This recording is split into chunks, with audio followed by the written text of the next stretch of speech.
So, okay guys, sagutin naman natin yung ating next problem. So, para sa concept ng string. So, this is actually problem number 5.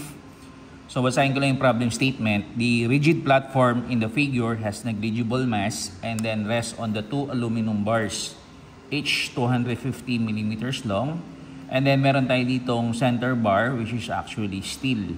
So, ang question natin dito is for us to be able to find the stress in the steel bar supposedly after the center load, which is P, has taken effect or is being applied.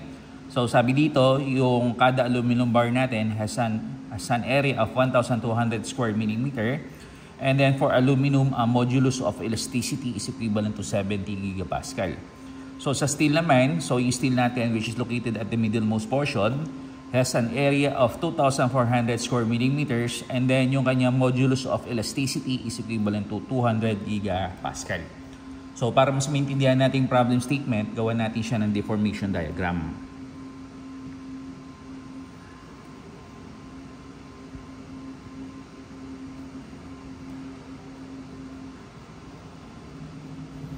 So ito yung deformation diagram natin. So completein ko lang yung corresponding configuration.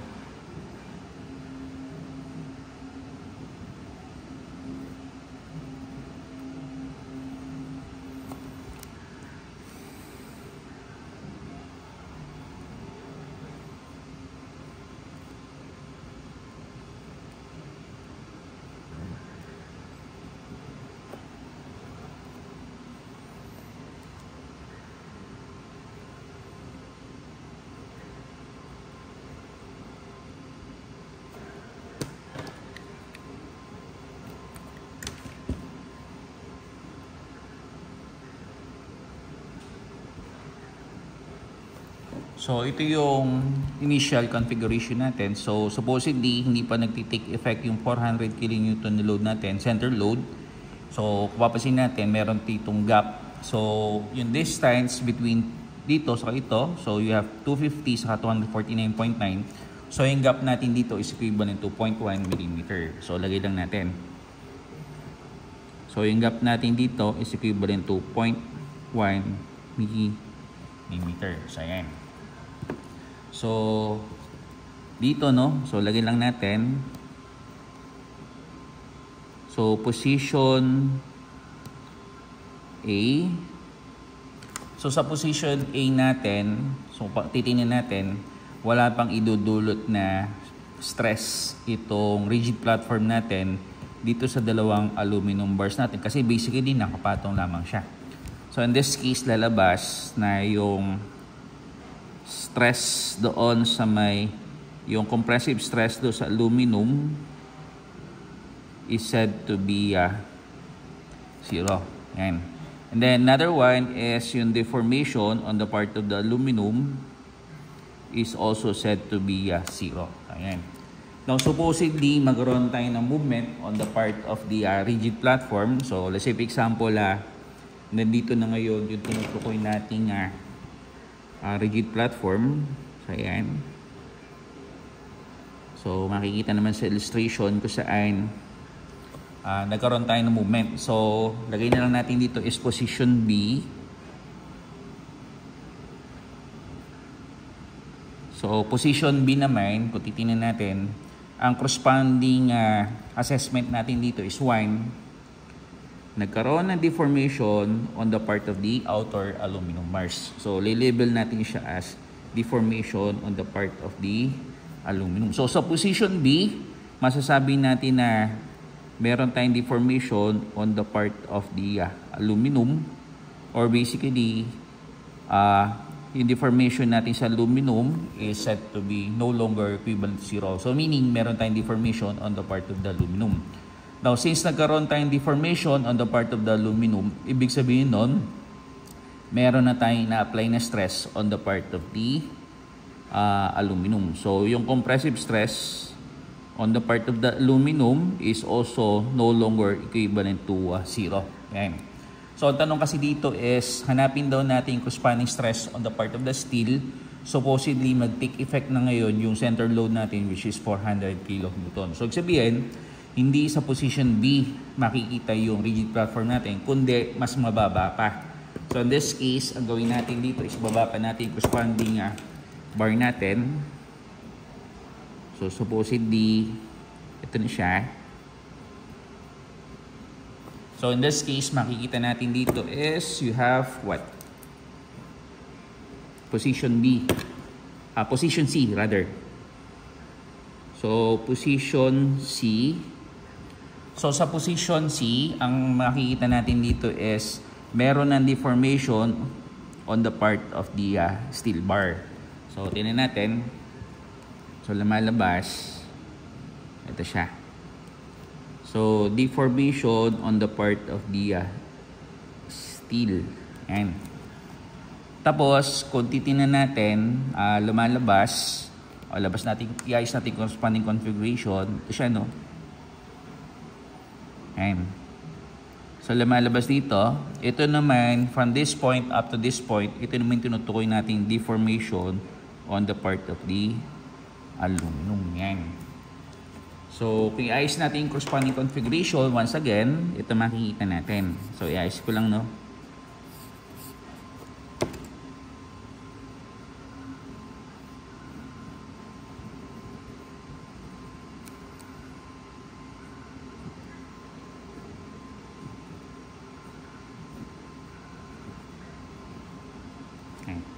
So, tingnan natin.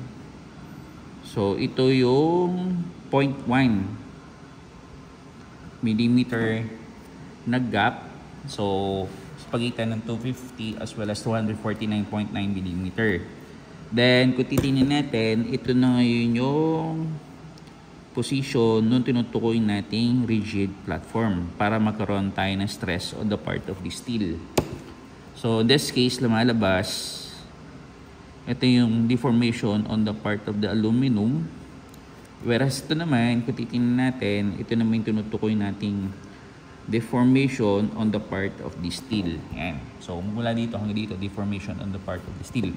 So, kung babasahin natin yung deformation diagram, lumalabas na yung deformation on the part of the aluminum is equivalent to. So, yung side na to hanggang dito, is equivalent dito hanggang dito, which is deformation on the part of the steel. And then ito pa yung gap natin dito, so para makuha natin yung corresponding height na to. So plus yung 0.1 millimeter na gap. So i-resolve natin yung problem to by means of using yung equation natin na nakuha natin using this deformation diagram. So tingnan natin.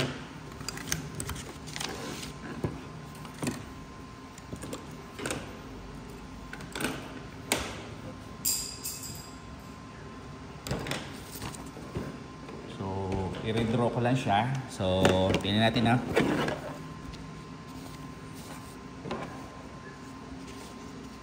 So, ito muna yung lalabas na equation number 1. So, ito yung equation number 1. So, tingnan natin to. Gawa natin ng free body diagram. So, ito yung magsisilbing free body diagram namin niya.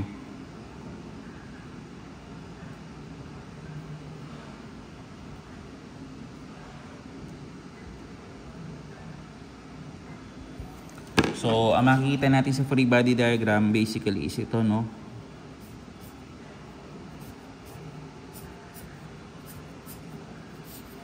Ayan.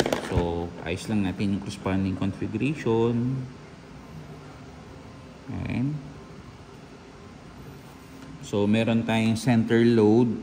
Center load natin dito is ito, which measures 400 kilonewton.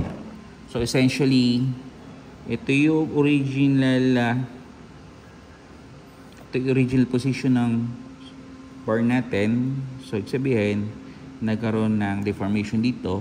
Ganun din dito. Ayan. Tapos, dito sa part ng steel, ito yung corresponding deformation.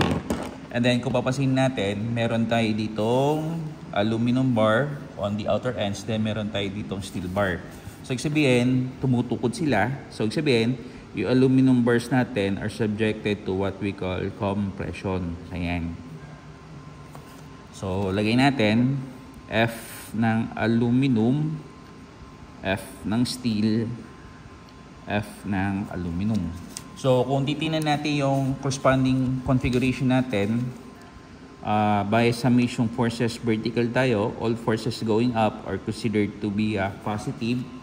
So lumalabas ngayon dito na you have positive FAL plus FST plus FAL minus 400 is equivalent to 0. So ayan. So rearrange natin yan, combine natin parts o portions na ito. So you have 2 FAL plus you have FST is equivalent to 400 kilonewton. So lumalabas, ito ngayon yung equation number 2 naman natin. Yan. Equation number 2. So ang gagawin ngayon natin dito is gawa tayo ng equation kung saan pwede natin combine yung 2 as well as 1 simultaneously. So gawa tayo equation dito. So ano pwede natin gawing equation dito? So in this case, pwede natin sabihin na you have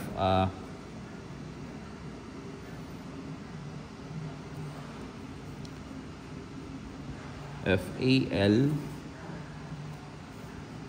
is equivalent to, so transpose natin yung FST doon sa kabilang sign. So positive FST magiging negative FST.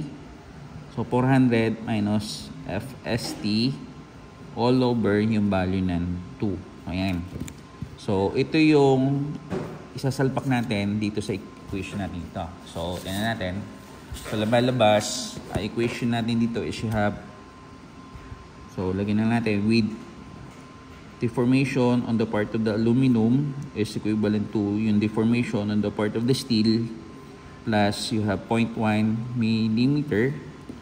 So breakdown natin yung formula natin dito respectively. So deformation, you have F ng aluminum, length ng aluminum all over area ng aluminum. Tapos modulus of elasticity on the part of the aluminum is equivalent to, you have force ng steel, length ng steel all over area ng steel, and then modulus of elasticity on the part of the steel. Yan. Plus you have 0.1 millimeter. So yan. So ang gawin natin dito is salpak na natin yung na-derive nating equation kanina. So FAL, so lumalabas ngayon dito, you have salpak natin ito dito, no? So lalabas dito, you have 400 minus FST all over 2 length ng aluminum all over area ng aluminum, and then modulus of elasticity ng aluminum once again. Plus you have is equivalent to pala. Is equivalent to FST, LST, AST, and then EST. Plus you have 0.1 millimeter. So salpak na natin mga corresponding values. Sabi dito, gawin muna natin dito is distribute ko muna to, no? So lalabas dito, you have what? So you have 200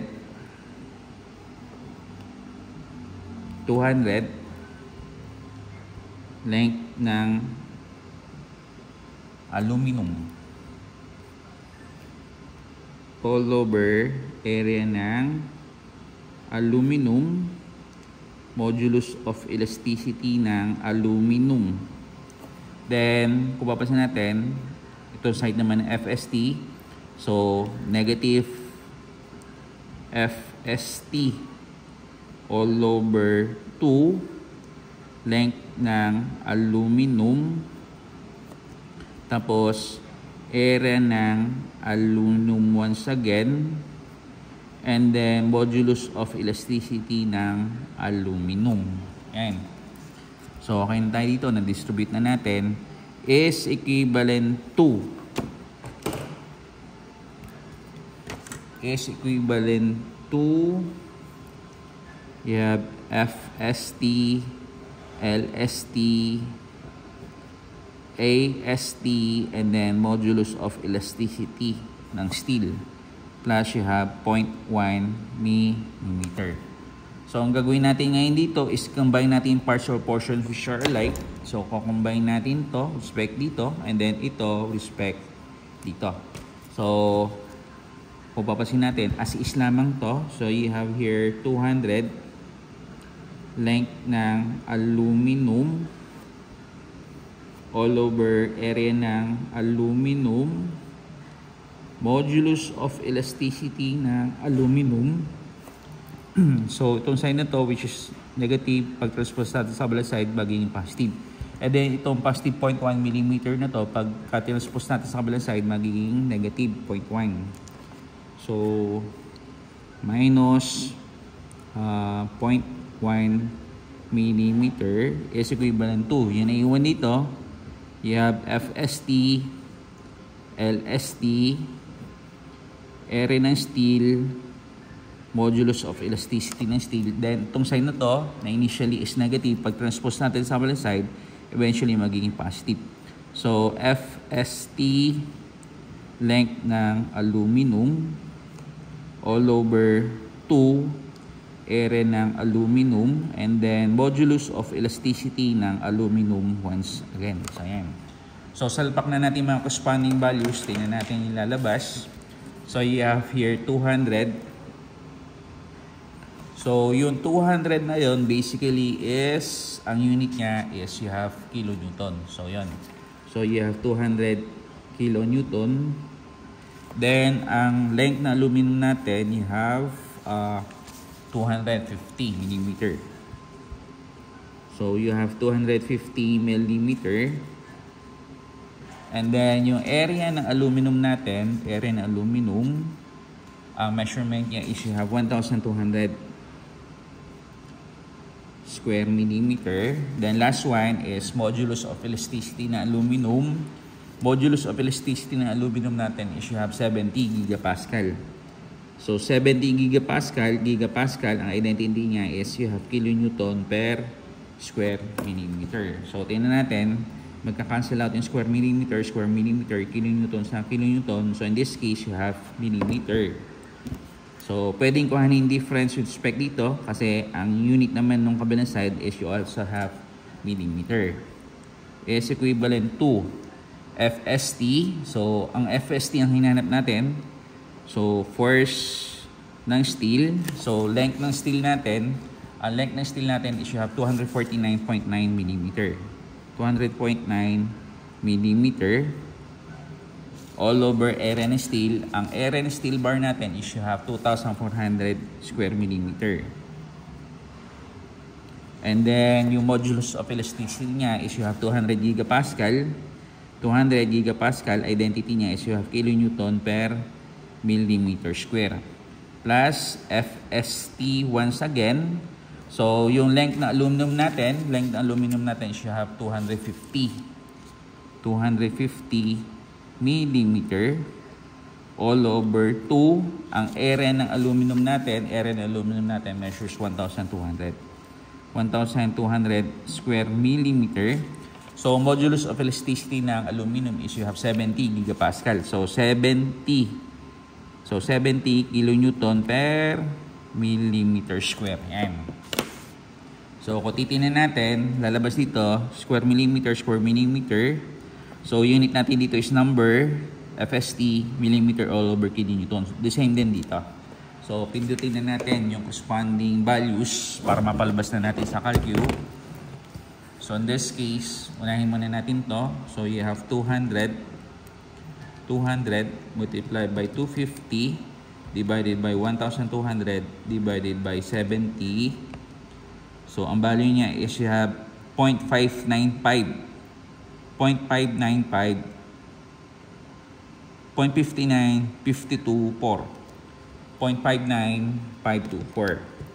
So you have here Ang value natin is you have 0.59524. So unit niya is you have millimeter. Minus you have 0.1 millimeter once again is equivalent to. So simplify natin to. So lumalabas you have 249.9 divided by 2,400 divided by 200. So lalabas ang kanya is 5.20625. So 5.20625 times 10 raised to negative 4. So tingnan natin yung unit. Ang unit niya is less than man natin unit. So millimeter all over kilonewton in terms of FST. So plus yung side na to. So yung lumalabas you have 250 divided by 2 divided by 1,200 divided by 70. So lalabas sa kanya is you have 1.4881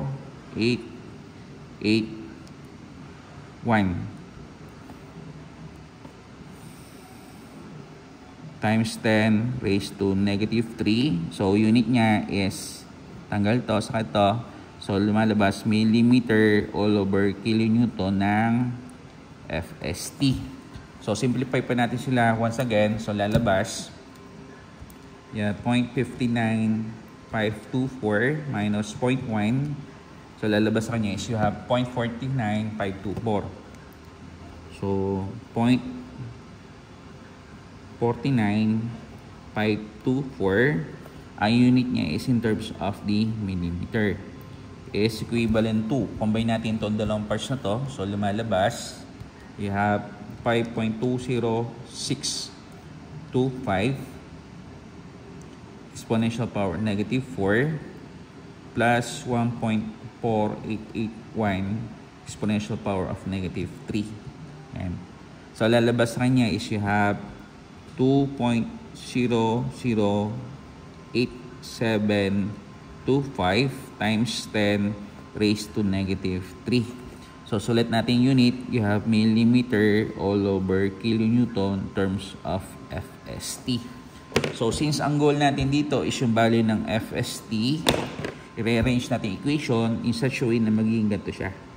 So 0.49524. So in units of the millimeter, and then itong part na to, pandi-divide natin siya. All over 2.008 725 times 10 raised to negative 3 millimeter all over kilonewton is equivalent to FST. So kung titignan natin, eventually magkakancel out yung millimeters sa millimeters. Final unit natin dito is expressed in terms of kilonewton. So yung kilonewton is a unit that is used to describe any units of the force or that of the load. So ayan. So simplify natin siya. So lalabas 0.49524 divided by 2.008725725 exponential power of negative 3. So lalabas sa kanya is you have 246.54. So 246.5444. So FST, ang load natin on the part of the steel is you have 246.5444 kilonewton. So ayan. So since nakuha na natin yung corresponding force on the part of the steel, at kung babalikan natin yung earlier equation natin, which is equation number 2, it is possible na makuha naman natin yung corresponding load on the part of the aluminum bar. So ayan. So yun yung hanapin natin. So lagay na lang natin dito na with FAL is equivalent to 400 minus FST all over 2. So lalabas dito, pwede natin kuhanin yung load upon which the aluminum bar is actually being subjected. So 400 minus yung previously computed value natin ng FST which is you have 246.5444 all over 2. So yung force upon which aluminum bar natin which is actually being subjected is ito siya. So pindutin lang natin sa calcu. So 400 minus 246.5444 divided by 2. So yung load natin kung saan subjected yung aluminum bar natin, you have 76.7278. So you have 76.7278 kilonewton. Now since nakuha na natin yung corresponding force upon which the aluminum bar as well as the steel bar is being subjected, pwede na natin ngayon kuhanin yung corresponding stress on the part of the steel. Yan. So kung nare-recall natin yung formula, so ang formula natin yung steel, ng stress pala, with ang basic formula na stress natin is you have force all over area. So therefore, stress on the steel is equivalent to force ng steel. So ang force ng steel natin is you have 246.5444 kilonewton all over yung area ng steel. So ang area ng steel natin dito, area ng steel bar natin measures 2,400 square millimeter. 2,400 square millimeter. So tabulate natin sa calcu yung numbers. So 246.5444 divided by 2,400. So yung stress natin is equivalent to 0.10273. So yung stress natin is you have 0.10273 in units of the kilonewton per square millimeter. Now, supposedly, adjust natin, tanggalin natin yung kilo. Eventually, multiply natin siya 1,000. So, mag-move tayo 3 decimal places to the right. 1, 2, 3. So, lalabas sa kanya is you have 102.73. Ang unit niya is you have Newton per square millimeter. So, once again, kung nare-recall natin na yung Newton per square millimeter, ang identity niya is you have megapascal. So, lumalabas na yung stress natin on the part of the steel bar is equivalent to 102.73 megapascal. So, stress on the steel bar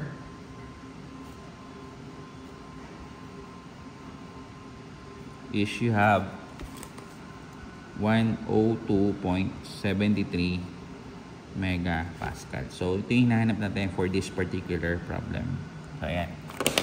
So, once again, ang pinapahanap dito is yung stress on the part of the steel. So, you have 102.73 megapascal. So, kung babalikan natin yung example na to, so lumalabas, base dito sa current configuration natin, since wala pang contact, yung tinutukoy nating rigid platform dito sa part ng pinaka steel bar natin, definitely wala pa tayong stress, no?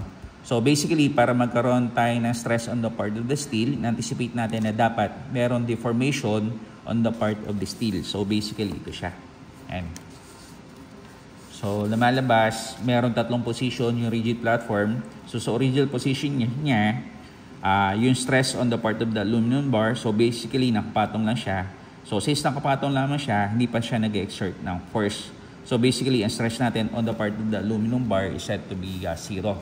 So in this case, nung nasa position B naman siya, or in this case, pumatong naman yung rigid platform natin on the part of the steel bar, kung saan nagkaroon ng deformation on the part of the aluminum. Ang analysis naman natin dito is basically, since nagkaroon ng deformation on the part of the aluminum, masasabi natin merong stress on the part of the aluminum. However, since yung rigid platform natin dito, pumatong lang siya na bahagya o nakapatong lamang siya on top of the steel bar, lumalabas, walang deformation on the part of the steel. So kung walang deformation on the part of the steel, in-anticipate natin na wala pa rin stress on the part of the steel. So dito, para makuha natin yung corresponding stress on the part of the steel, dapat i-anticipate natin na yung rigid platform natin, nag-move siya from this particular original position niya up to this particular position kung saan nagkaroon ng deformation on the part of the steel and then deformation on the part of the outer aluminum bars. So yan. So yun yung statement natin o possible analysis natin for this particular problem.